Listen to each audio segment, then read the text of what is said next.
इस वीडियो के अंदर जो भी बात की जाएगी वो only for information education purpose से की जाएगी। ये किसी भी प्रकार से कोई भी बाय सेल की रिकमेंडेशन नहीं है। अगर आपको कोई भी डिसीजन लेना हो तो आप अपने फाइनेंशियल एडवाइजर से पूछ के ही लीजिएगा।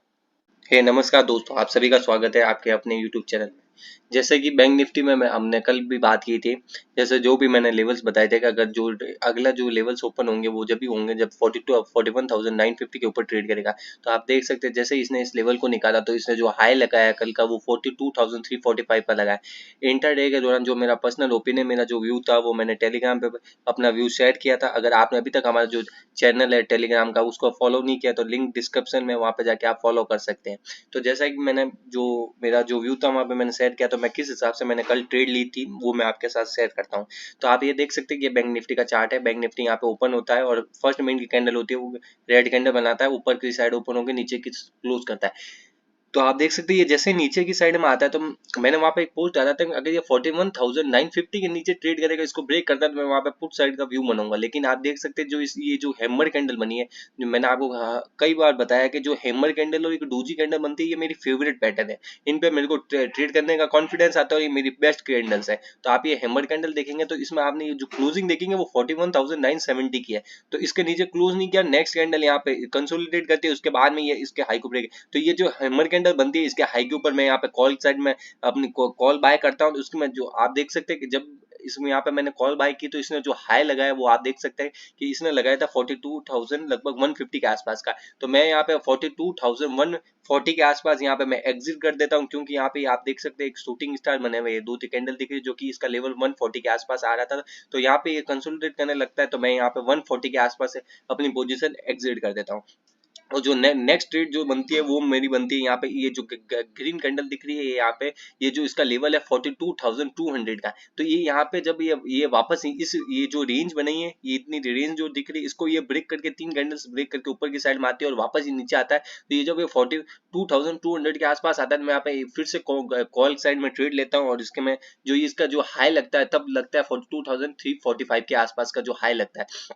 तो ये जो ग्रीन कैंडल दिख रही है इसकी 42,000 या 200 के आसपास मैं अपनी पोजीशन बनाता हूँ। जो ये इसकी हाई रेंज है मैं वहाँ पे एग्जिट कर देता हूँ। उसके बाद में मैंने कोई ट्रेड नहीं ली, क्यों उसके बाद में कोई सेटअप बना नहीं। तो ये मेरी दो ट्रेड्स थी जो कि मैंने कल के अपने जो ट्रेडिंग सेशन था उसमें मैंने ये दो ट्रेड्स ली थी।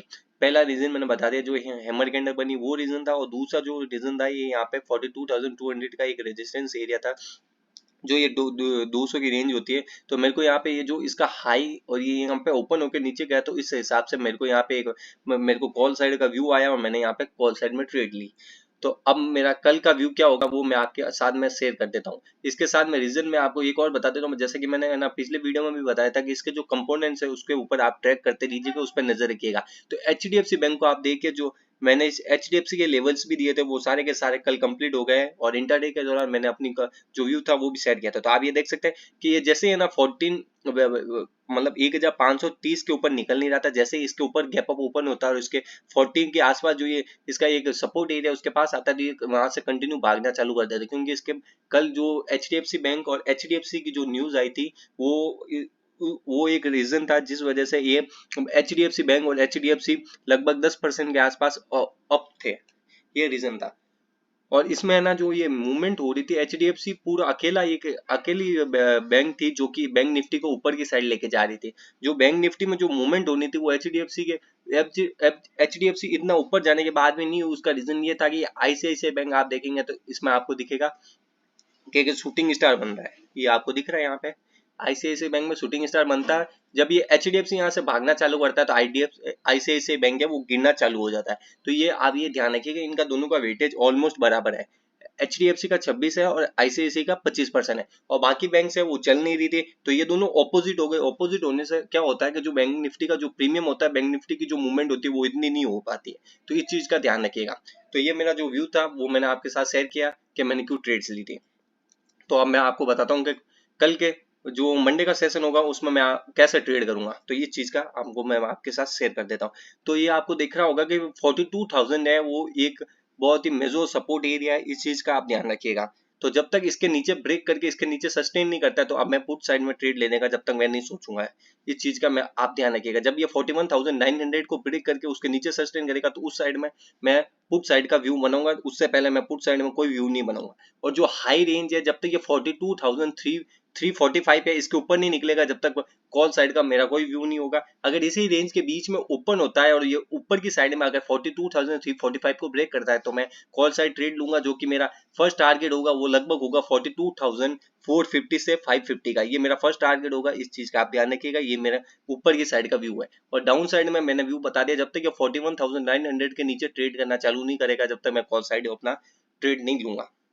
अगर किसी कारण से मेजर गैप डाउन ओपन हो जाता है 400-500 पॉइंट, अगर ये 41,600 700 के आसपास, तो इस चीज का ध्यान रखिएगा कि ये 42,000 इसका एक रेजिस्टेंस का काम करेगा, जो कि ये और जो इसका कल का लो है वो एक रेजिस्टेंस का काम करेगा। तो इस चीज का आप ध्यान रखिएगा।